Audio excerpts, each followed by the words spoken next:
கொக்கு, அம்மா உணவு தேட போனதுக்கு அப்புறம் நீ எப்படி இருக்கணும்னு அம்மா சொன்னதெல்லாம் ஞாபகம் இருக்கா? ஞாபகம் இருக்குமா? நீங்க இலையை எடுத்து என்ன மூடி வச்சிட்டு போவீங்க. நான் வெளியில வராம உள்ளேயே இருக்கணும். நீங்க வந்ததுக்கு அப்புறம் தான் வெளியில வரணும். ஆமா, அம்மா வந்துட்டேன்னு நீ எப்படி தெரிஞ்சுப்ப? அம்மா, நீங்க தூரமா வர்றப்பவே உங்க ரெக்க சத்தத்தை வச்சு நீங்க தான் வந்திருக்கீங்கன்னு நான் கண்டுபிடிச்சிருவேன். அதுவும் இல்லாம உங்களோட குரலும் எனக்கு தெரியும். சரி, நான் கிளம்புறேன். நீ சத்தம் போடாம இந்த கூட்டிலே இரு. இப்படி சொன்னா குருவி பிறகு குக்கு மேல 4-5 இலைகளை வச்சு அவனை சுத்தமா மூடிடுச்சு. சரி குக்கு, நீ பத்திரமா இரு, அம்மா கிளம்புற.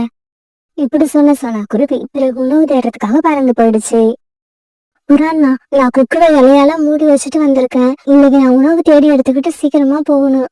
சோனா, மேற்கு பக்கம் உள்ள வயல்ல நேத்து அறுவடை முடிஞ்சிருக்கான். அந்த வயல்ல பறவைகளுக்காக நிறைய தானியங்களும் குடிக்க தண்ணீரும் வச்சிருக்காங்கன்னு இப்பதான் ரீட்டா கிளி என்கிட்ட சொல்லிட்டு போகுது. அப்படியா? அப்படின்னா சீக்கிரமா நம்ம இப்பவே அந்த வயலுக்கு போலாம். பிறகு இப்படி பேசிக்கிட்ட சோனா குருவியும் புறாவும் அந்த வயலை நோக்கி பறக்க ஆரம்பிச்சாங்க. என்னங்க, மழைக்காலம் வரப்போகுது. இதுக்கப்புறம் இந்த காட்டுல நாம இருக்கிறது சரி வராது. ஆமா, நாம இன்னைக்கே இந்த காட்டை விட்டு மேற்கு தொடர்ச்சி மலை அடிவாரத்துல உள்ள காட்டுக்கு போயிடுவோம். ஏன்னா அங்க இப்பதான் வெயில் காலம் ஆரம்பிச்சிருக்கு.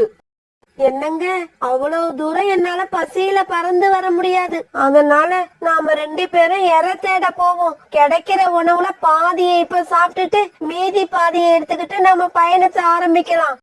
இப்படி பேசிக்கிட்டு இவங்க 2 பேரும் வெவ்வேறு திசையில உணவு தேட கிளம்பினாங்க. அந்த பெண் கழுகு சோனா குருவியோட கூட இருந்த பக்கமா பறந்து வந்துச்சு. இப்படி பறந்து வந்த அந்த கழுகோட ரக்க சத்தத்தை கேட்ட குக்கு இலைகளை மெதுவா விலக்கி பறந்து போனது யாருன்னு பார்த்தான். ஐயையோ, இது கழுகு. கழுகால நம்ம உயிருக்கு ஆபத்து உண்டாகும்னு அம்மா சொல்லியிருக்காங்க. இந்த கழுகு ரொம்ப கெட்ட கழுகு. இப்படி நினைச்ச குக்கு பிறகு இலைகளை பழையபடி மூடி வச்சுக்கிட்டான். ஆனா குக்கு இப்படி எட்டி பார்த்தது வானத்துல பறந்துகிட்டு இருந்த அந்த கழுகு கவனிச்சிடுச்சு. உடனே அந்த கழுகு குக்கு இருந்த கூட்டுக்கு பக்கத்துல வந்து உட்கார்ந்துருச்சு. ஒரு சின்ன குருவி நமக்கு கிடைச்சிடுச்சு. நாம இப்ப இத வலிக்கட்டாயமா தூக்கிக்கிட்டு போனா அது சத்தம் போடும். அதை கேட்டு எல்லா பறவைகளும் இங்க வந்துருவாங்க. அதனால இந்த சின்ன பறவையை ஏதாவது சொல்லி ஏமாத்தி தான் இங்க இருந்து அழைச்சிக்கிட்டு போகணும். சரி சரி, நீ இலைக்கு பின்னால மறைஞ்சு இருந்தது போதும், வெளியில வா. உன்னை உங்க அம்மா தான் அழைச்சிக்கிட்டு வர சொன்னாங்க. கழுகு இப்படி சொன்னத உண்மைன்னு நம்பின கொக்கு இலைகளை விட்டு வெளியே வந்துட்டான்.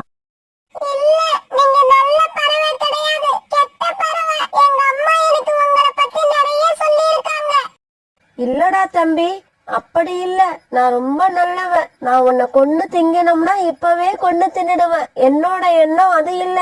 உன்னோட அம்மா எங்க வீட்டுலதான் இருக்காங்க. நீ இலைக்கு பின்னால மறைஞ்சு இருக்கிறத எனக்கு சொல்லி உன்னையும் அழைச்சிக்கிட்டு வர சொன்னாங்க. அவங்க சொன்னதாலதான் நீ இலைக்கு பின்னால மறைஞ்சிருக்கிறது எனக்கு தெரியும். கழுகு இப்படி சொன்ன உடனே குக்கு அதை உண்மைன்னு நம்பிட்டான். அதனால கழுகு கூட கிளம்புறதுக்கு தயாராயிட்டான். பிறகு குக்குவை தூக்கி தான் மேல உட்கார வச்சுக்கிட்ட அந்த கழுகு தன்னோட கூட்டை நோக்கி பறந்து போச்சு. இப்படி குக்குவை தூக்கிட்டு போன கழுகு தன்னுடைய இடத்துக்கு போய் சேர்ந்துருச்சு. அந்த சமயத்துல ஆண் கழுகு பாதி கோழி இறைச்சியை வச்சுக்கிட்டு உட்கார்ந்து இருந்தது. இந்தா, நான் பாதி கோழிய சாப்பிட்டுட்டேன், மீதி பாதியே நீ சாப்பிடு. என்னங்க, நான் கூட ஒரு சின்ன குருவியை அழைச்சிக்கிட்டு வந்திருக்கேன். வேணும்னா இவனை நீங்க சாப்பிடுங்க. இதை கேட்டதும் குக்கு அழ ஆரம்பிச்சான். ஆண்டி, நீங்க ஒரு பொய்யான பறவை. என்ன பொய் சொல்லி ஏமாத்தி இங்க அழைச்சிக்கிட்டு வந்துட்டீங்க. நீங்க என்ன கொன்னு சாப்பிட நினைக்கிறீங்க. அப்படி செய்யாதீங்க. என்ன விட்டுடுங்க. நான் எங்க அம்மா கிட்ட போயிடுறேன். இங்க பாரு, இந்த கோழி இறைச்சிய சாப்பிட்டுட்டு இவனை தூக்கிக்கிட்டு நம்ம பயணத்தை ஆரம்பிப்போம். வழியில பசிச்சா இவனை சாப்பிட்டுக்கலாம். ஆண் கழுகு இப்படி சொன்ன உடனே அந்த பெண் கழுகு அந்த கோழியை சாப்பிட ஆரம்பிச்சது. அந்த கோழியை சாப்பிட்டதுக்கு அப்புறம் குக்குவை தூக்கிட்டு அவங்க தங்களோட பயணத்தை ஆரம்பிச்சாங்க. இந்த சமயத்துல புறாவும் சோனா குருவியும் அந்த அறுவடை முடிஞ்ச வயல்ல தங்களோட வயிறு நிறைய தானியங்களை சாப்பிட்டுக்கிட்டு இருந்தாங்க. பிறகு தாகம் தீர தண்ணீர் குடிச்சாங்க. புறாண்ணா, சீக்கிரமா வீட்டுக்கு போகணும். குக்குவை வேற தனியா விட்டுட்டு வந்திருக்கேன். எனக்கு என்னமோ இன்னைக்கு மனசே சரியில்லை. சோனா, குக்குவை பத்தி நீ கவலைப்படாத. அவன் புத்திசாலி குழந்தை. இப்படி பேசிக்கிட்ட இவங்க 2 பேரும் பிறகு கொஞ்சம் தானியங்களை எடுத்துக்கிட்டு தங்களோட கூடுகளுக்கு திரும்பி வந்தாங்க. கூட்டுக்கு திரும்பி வந்த சோனா குருவி கூட்டுல குக்கு இல்லாத பார்த்துட்டு அதிர்ச்சி ஆயிடுச்சு. உடனே குக்கு அங்கேயும் இங்கேயும் தேடி பார்த்துச்சு. ஆனா குக்கு எங்கேயும் கிடைக்கவே இல்லை. பிறகு கண்ணீர் விட்டு அழுதுச்சு. குக்கு, என்னோட குக்கு, எங்கடா போயிட்ட? இப்படி அழுத சோனா குருவி பிறகு புறாவை பார்க்க பழங்கி போச்சு. புறாண்ணா, நான் பயந்த மாதிரி நடந்துருச்சு. குக்கு கூட்டுல இல்ல, அவன் எங்க போனான்னு தெரியல. இப்ப நான் அவனை எங்கன்னு போய் தேடுவேன்? சோனா, குக்குவை நல்லா தேடி பாத்தியா? ஒருவேளை கூட்டுல இருந்து கீழே விழுந்திருப்பானோ? இல்ல, எல்லா இடத்துலயும் நான் நல்லா தேடி பார்த்துட்டேன். குக்கு எங்கேயுமே இல்ல. சோனா, நாம ரீட்டா கிளி வீட்டுல போய் கேட்டு பாப்பாவா? பிறகு சோனா குருவியும் புறாவும் பறந்து போனாங்க. இந்த சமயத்துல சாயங்காலம் ஆயிடுச்சு. கீழே இறக்குங்க, என்ன கீழே இறக்கி விடுங்க. எங்க அம்மா என்ன தேடிக்கிட்டு இருப்பாங்க. ஆனா குக்கு சொன்னத காதுல வாங்காத அந்த கழுகுகள் தொடர்ந்து பறந்துகிட்டே இருந்தாங்க. நாம இந்த கழுகுகள் கிட்ட இருந்து உயிர் தப்பிச்சு அம்மா கிட்ட போய் சேரணும்னா கீழே குதிச்சுதான் ஆகணும். இப்படி யோசிச்சுக்கிட்டு இருந்த குக்கு ஒரு இடத்துல நிறைய பூச்செடிகள் வளர்ந்துருக்கத பாத்துட்டான். உடனே எதை பத்தியும் கொஞ்சமும் யோசிக்காத குக்கு மேல இருந்து கீழே குதிச்சுட்டான். இப்படி குதிச்ச குக்கு அந்த பூச்செடிக்குள்ள தன்னோட உடம்ப மறைச்சு பாதுகாப்பா உட்காந்துக்கிட்டான். என்னங்க, அந்த குருவி கீழே விழுந்துடுச்சு. வாங்க அத போய் தேடி பாப்போம். இங்க பாரு, நாம தொடர்ந்து பறந்து போனாதான் சீக்கிரமா அந்த காட்டுக்கு போய் சேர முடியும். அப்புறம் நாம தேடி கண்டுபிடிக்கிற அளவுக்கு அது பெரிய குருவியும் கிடையாது. இப்படி பேசிக்கிட்ட அந்த கழுகுகள் 2 பேரும் அவங்க போக வேண்டிய காட்டை நோக்கி தொடர்ந்து பறந்து போனாங்க. அந்த சமயத்துல இருட்டவும் ஆரம்பிச்சிருச்சு. ரொம்ப நேரம் அந்த பூச்செடிக்குள்ள ஒளிஞ்சிருந்த குக்கு பிறகு மெதுவா மேல வந்தா. அந்த கழுகுகள் என்ன தேடவே இல்ல போல இருக்கு. இப்பதான் எனக்கு நிம்மதியா இருக்கு. இருந்தாலும் இப்ப ராத்திரி ஆயிடுச்சு. இந்த ராத்திரியில தனியா இருக்க எனக்கு ரொம்ப பயமா இருக்கு. ரீட்டா கிளி வீட்டுக்கு போன புறாவும் சோனா குருவியும் குக்கு அங்கேயும் இல்லாத பார்த்துட்டு சோகமாயிட்டாங்க. இல்ல, குக்கு இல்லாம இன்னைக்கு நான் என்னோட கூட்டுக்கு போகவே மாட்டேன்.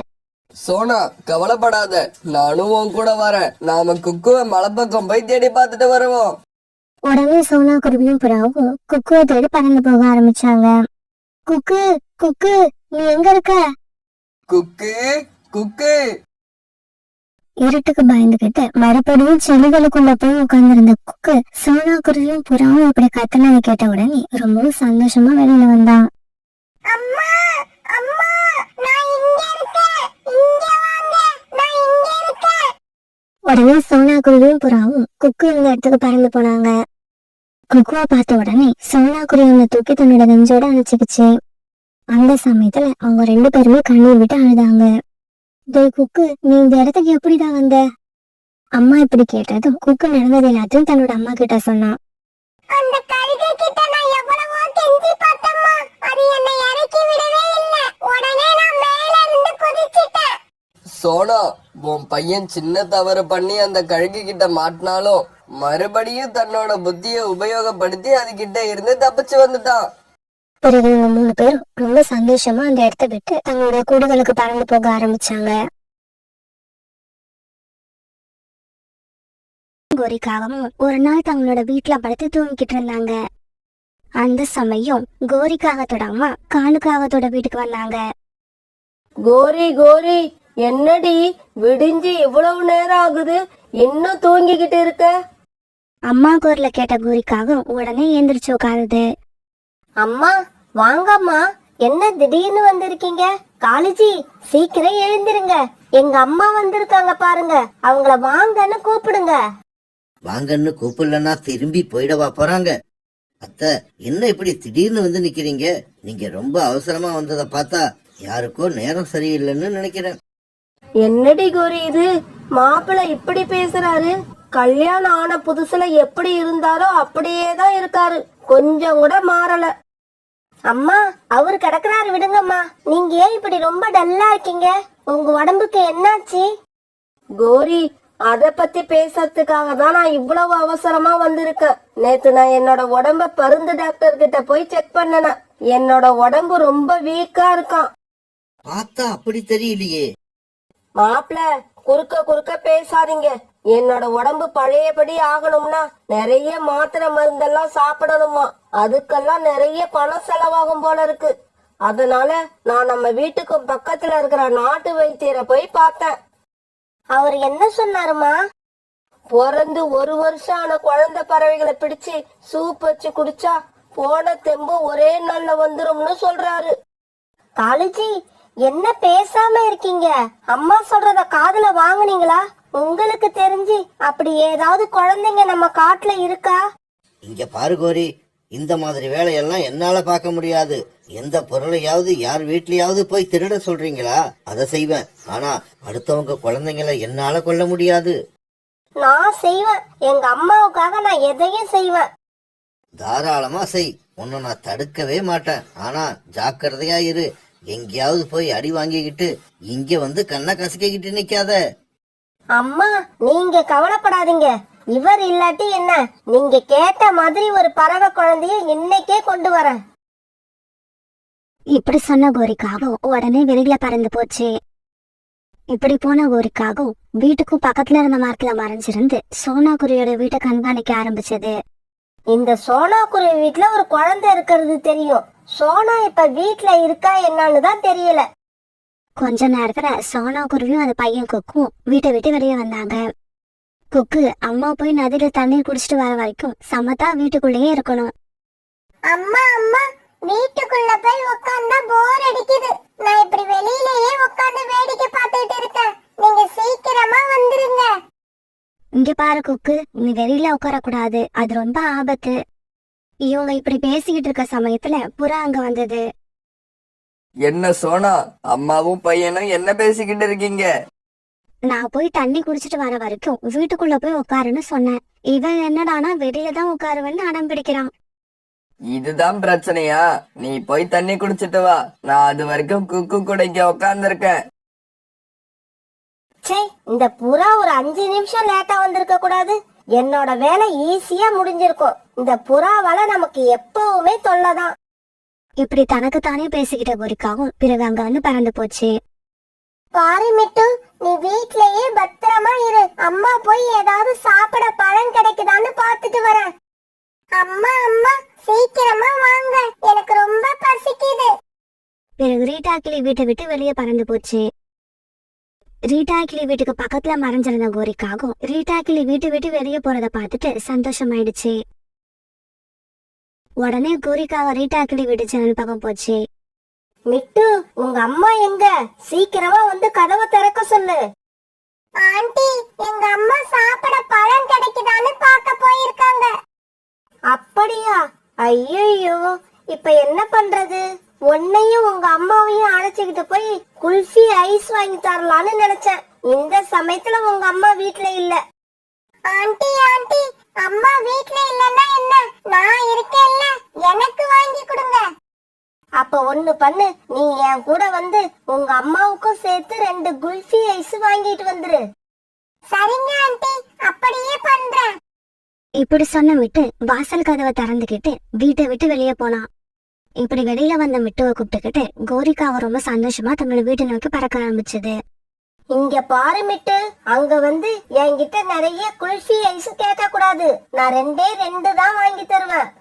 நீங்க 2 ஐஸ் வாங்கி கொடுங்க ஆண்டி, எனக்கு அது போதும். நானும் எங்க அம்மாவும் ஆளுக்கு ஒண்ணா சாப்பிடுவோம். கோரிக்காவும் மிட்டுவும் இப்படி பேசிக்கிட்டு போறத சோனா குருவி வீட்டு வாசல்ல உட்கார்ந்திருந்த புறா பாத்துருச்சு. மிட்டு எதுக்காக கோரிக்காகவும் கூட பறந்து போறான்? புறா இப்படி யோசிச்சுக்கிட்டு இருக்கப்ப சோனா குருவியும் நதியில தண்ணீர் குடிச்சிட்டு வீட்டுக்கு திரும்பி வந்துடுச்சு. சோனா, மிட்டு கோரிக்காகத்து கூட தனியா பறந்து போறான். எனக்கு என்னவோ அது சரியா படல.